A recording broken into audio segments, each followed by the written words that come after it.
Thank you, Your Honors. So this privileged speech is entitled Speak Truth to Power, Save Bugtong Bato. May I request the flashing of that is the picture, the current picture and status of the Bugtong Bato, the one being referred to in this speech. It's very tall. I cannot give you the exact size. Yes, definitely taller than myself, even taller than the session hall. It's 4 or 5 times taller than I cannot give you how many feet exactly. But anyway, please allow me to proceed. It was morning of January 26, 2023, when I felt the shivers down my spine upon hearing the most horrible news. Bugtong Bato is being drilled and smashed down to pieces. But why? The area is not accident prone. No evidence or any data was presented of any accident attributable to the existence of Bugtong Bato. So then again, why? It is said to be because of the ongoing road widening project along the National Highway. Because of its location, the historical Bugtong Bato is apparently seen as an illegal obstruction that needs to be destroyed without any slight regard to the sentiments of the locals, as if it were just some ordinary, misplaced rock formation devoid of any significance and value. The Department of Public Works and Highways issued Department Order Number 23, Series of 2014 with the subject Consideration for Historical Sites and Structures in the Preparation of Design Plans and Additional Construction Affecting Cultural Heritages. It emphasized the preservation of historical sites and structures as a national concern. It specifically made mention of Republic Act 10066, otherwise known as the National Cultural Heritage Act of 2009, and as a standing order to all regional offices, project management offices, district engineering offices to consult and coordinate with NCAA or the National Commission for Culture and the Arts in conducting feasibility studies for the design and improvement of infrastructure projects, specifically the planning, design, construction, and maintenance of national roads and bridges as they impact on heritage structures or aspect of heritage conservation. There is likewise Barangay Ordinance Number 23-01 of Barangay Kulasi, Ajuy, declaring Bugtong Bato as a historical landmark of Barangay Kulasi, Ajuy. There is likewise a petition signed by majority of the Kulasinghons to stop its destruction. Together with the ordinance is a historical background and cultural relevance of the legendary Bugtong Bato that dates back to World War II.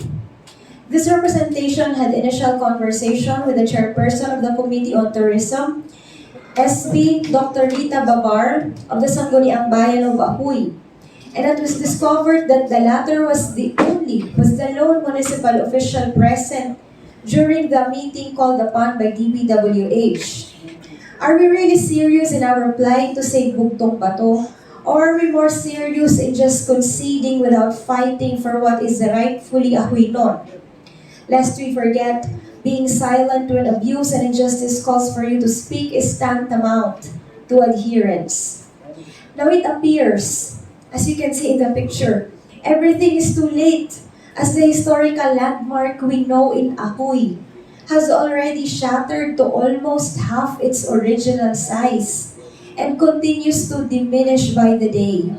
And the people watch powerless, numb to the uproarious sound of crumbling stones each day. One day we will wake up, going about our daily commute around the area, but Bugtong Bato will not be there anymore. And there is no other remedy, because along with the disintegration to eventual loss of Bugtong Bato is a vanished opportunity for the next generation to amuse the century-old wonder of nature. We are not anti-progress.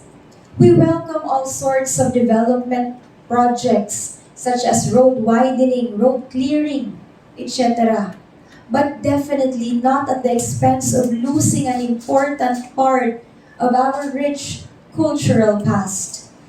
Being a full-blown Ahoynon myself, Bugtong Bato is a landmark that identifies with being a native of the land, granting without conceding that it lacks the necessary documents declaring it as a historical landmark or cultural property. It doesn't mean that it is actually not. Papers must give way to truth and actual use. Further, considering that there is already a clamor to that effect, DPWH should have at least provided ample time, enough time for the parties clamoring, for the parties concerned to at least prove their claim or to correct any lapses on the part of the LGU should there be any. Is destruction the only intelligent option? Is there no other remedy available, like extend the road widening to the other side of the road? Or perhaps transfer Bugtong Bato elsewhere? The fact and the initial reasoning of DPWH that they have no specialized equipment. They have no specialized equipment for the purpose is unacceptable and highly detestable. We must not sacrifice our natural resources for the convenient excuse of lack of equipment. If DPWH is so infallible, is so unfailing in their assessment and in their decision, then they could have at least proven it to us rather than go the easy way by saying it is already too late at this point to do anything. Because as you can see in the picture, they have already proceeded with the destruction of Bugtong Bato to almost half its size. After this privileged speech, to my colleagues, I appeal to you, please help me save Bugtong Bato. Whatever is left of it, or maybe left of it, after this speech or after tomorrow, after the committee hearing, should one be conducted. This matter shall be forwarded to the proper committee, and I will have no control over the findings whatsoever. However, I just wish to reiterate to this end that I stand by the people of Barangay Kulasi. I share the same sentiments that make us true Ahoynon. I vehemently oppose the destruction of Bugtong Bato, or whatever again is left of it.